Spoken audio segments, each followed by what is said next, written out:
गांव सुल्तानपुर अपने शांत माहौल के लिए जाना जाता था, लेकिन पिछले कुछ महीनों से वहां अजीब घटनाएं होने लगी थी। कभी किसी का सामान गायब हो जाता, तो कभी घरों के दरवाजे अपने आप खुल जाते। सबसे चौंकाने वाली बात यह थी कि हर घटना के आसपास एक काली बिल्ली जरूर देखी जाती थी। लोगों ने उसे मुंह मान लिया। कोई कहता वो शैतानी आत्मा है, कोई कहता कोई जादूगरनी की रूपांतरित आत्मा है।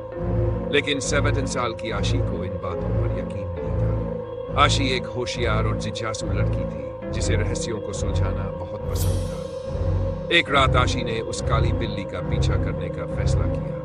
वो चुपचाप उठी, टॉर्च और कैमरा लेकर बाहर निकल गई। बिल्ली गांव से दूर एक पुरानी टूटी हवेली की तरफ जा रही थी, हवेली जिसे लोग भूतिया मानते थे।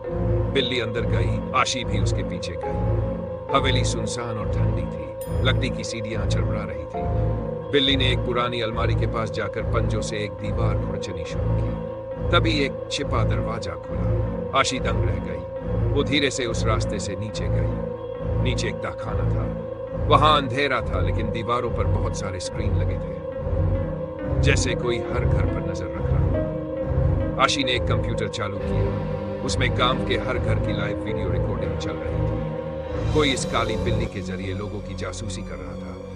तभी किसी के कदमों की आवाज आई। आशी ने छुपने की कोशिश की, लेकिन एक आदमी ने उसे पकड़ लिया। वो कोई और नहीं, गांव का सबसे भरोसेमंद व्यक्ति प्रधान जी थे।